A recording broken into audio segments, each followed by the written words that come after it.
Saudara-saudari terkasih di dalam Tuhan Yesus Kristus, semoga kita semua dalam keadaan sehat bersama keluarga.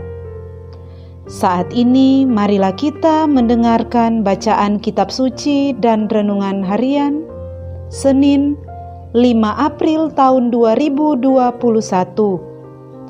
Bacaan pertama. Bacaan dari Kisah Para Rasul. Pada hari Pentakosta, bangkitlah Petrus berdiri bersama ke-11 rasul. Dengan suara nyaring ia berkata kepada orang banyak, "Hai kamu orang Yahudi dan kamu semua yang tinggal di Yerusalem, ketahuilah dan camkanlah perkataanku ini.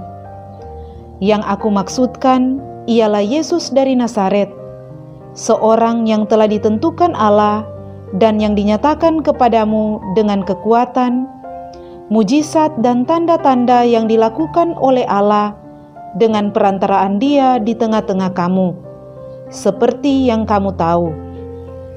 Dia yang diserahkan Allah menurut maksud dan rencananya, telah kamu salibkan dan kamu bunuh dengan tangan bangsa-bangsa durhaka. Tetapi Allah membangkitkan Dia dengan melepaskannya dari sengsara maut, karena tidak mungkin ia tetap berada dalam kuasa maut itu. Sebab Daud berkata tentang Dia, "Aku senantiasa memandang kepada Tuhan, karena Ia berdiri di sebelah kananku, aku tidak goyah. Sebab itu hatiku bersukacita dan jiwaku bersorak-sorak, bahkan tubuhku akan diam dengan tentram. Sebab Engkau tidak menyerahkan aku kepada dunia orang mati, dan tidak membiarkan orang kudus-Mu melihat kebinasaan. Engkau memberitahukan kepadaku jalan kehidupan, Engkau akan melimpahi aku dengan sukacita di hadapan-Mu." Saudara-saudara, aku boleh berkata-kata dengan terus terang kepadamu tentang Daud, bapa bangsa kita.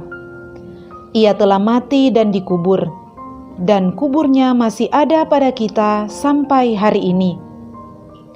Tetapi ia adalah seorang nabi, dan ia tahu bahwa Allah telah berjanji kepadanya dengan mengangkat sumpah bahwa ia akan mendudukan seorang dari keturunan Daud sendiri di atas takhtanya.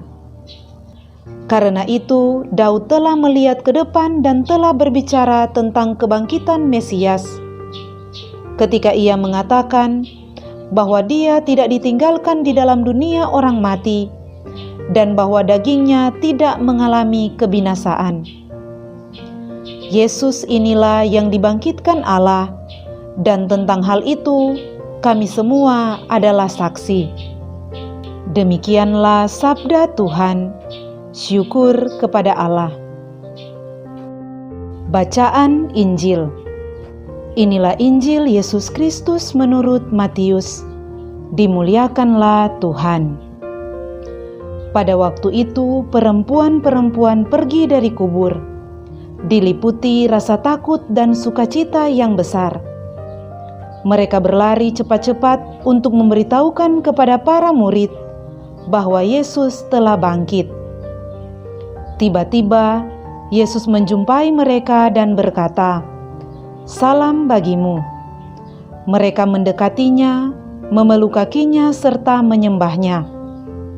Maka kata Yesus kepada mereka, "Jangan takut, pergi dan katakanlah kepada saudara-saudaraku supaya mereka pergi ke Galilea, dan di sanalah mereka akan melihat aku." Ketika mereka masih di tengah jalan, datanglah beberapa orang dari penjaga makam Yesus ke kota dan memberitahukan segala yang terjadi itu kepada imam-imam kepala.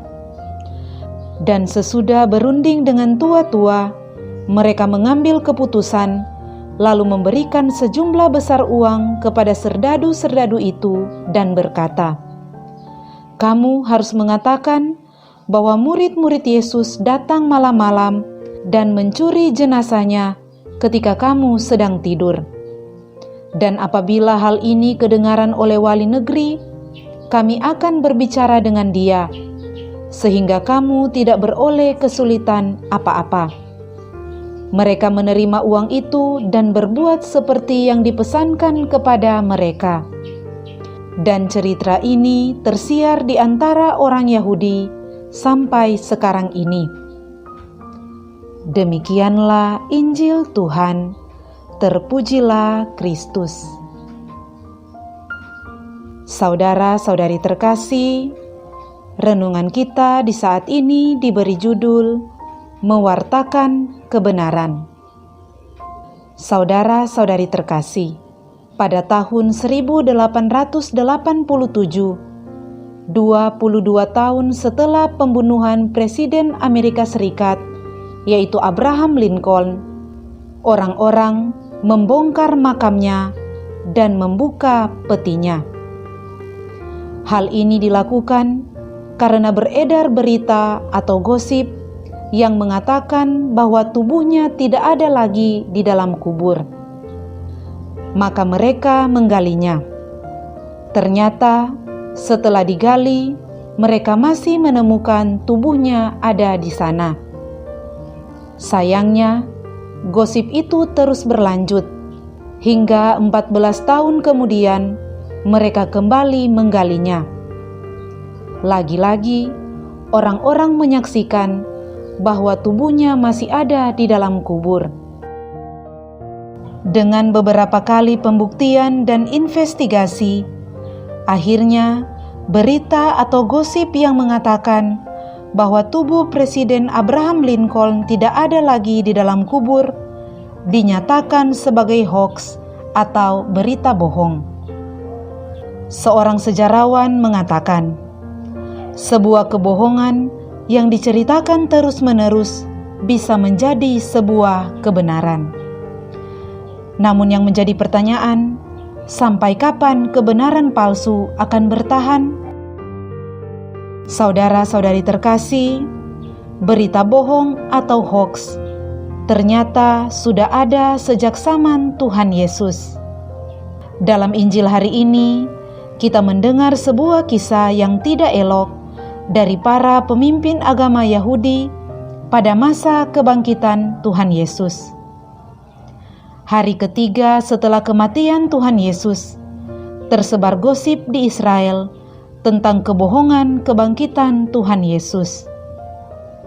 Pemimpin agama Yahudi pada saat itu bermufakat dan menyuap para serdadu agar tutup mulut terhadap kebenaran kebangkitan Tuhan Yesus, dan menyuruh mereka untuk menyampaikan kebohongan. Mereka menyebar berita bohong bahwa para murid Yesus telah mencuri tubuhnya. Mereka bingung menjelaskan mengapa tubuh Yesus yang telah nyata-nyata mati itu dan dimakamkan kini tak ada lagi di kubur. Menyebarkan berita bohong tentang tubuh Tuhan Yesus yang telah dicuri para muridnya, itulah yang mereka lakukan. Saudara-saudari terkasih, peristiwa kebangkitan bukanlah sebuah kebohongan. Peristiwa kebangkitan Tuhan Yesus disaksikan pertama-tama oleh para perempuan, yang kemudian disaksikan pula oleh para murid Tuhan Yesus.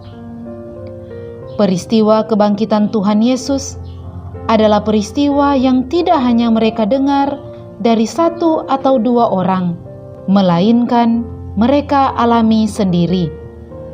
Pengalaman menyaksikan kebangkitan Tuhan memberi semangat dan sukacita bagi para murid untuk mewartakan kebangkitan Tuhan walaupun mengalami banyak kesulitan dan tantangan. Sukacita karena mengalami Tuhan yang bangkit, inilah kebenaran yang tidak tergantikan, melebihi nyawa mereka sendiri. Saudara-saudari terkasih, kebangkitan Tuhan Yesus adalah bukti bahwa Dia anak Allah. Kebangkitan Tuhan Yesus adalah bukti bahwa penebusannya nyata dan iman kita tidak sia-sia.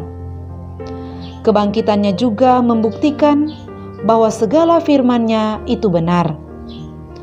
Kebangkitan Tuhan Yesus menjadi jaminan bagi kita orang-orang percaya akan mendapat bagian yang tak dapat binasa dalam kekekalan. Saudara-saudari terkasih, kebangkitan Tuhan Yesus adalah sebuah kebenaran. Melalui bacaan kitab suci hari ini, kita diingatkan sebagai orang-orang yang telah mengalami kuasa kebangkitan Tuhan Yesus. Hendaknya hanya kebenaran yang kita wartakan, bukan kebohongan atau dusta. Marilah berdoa.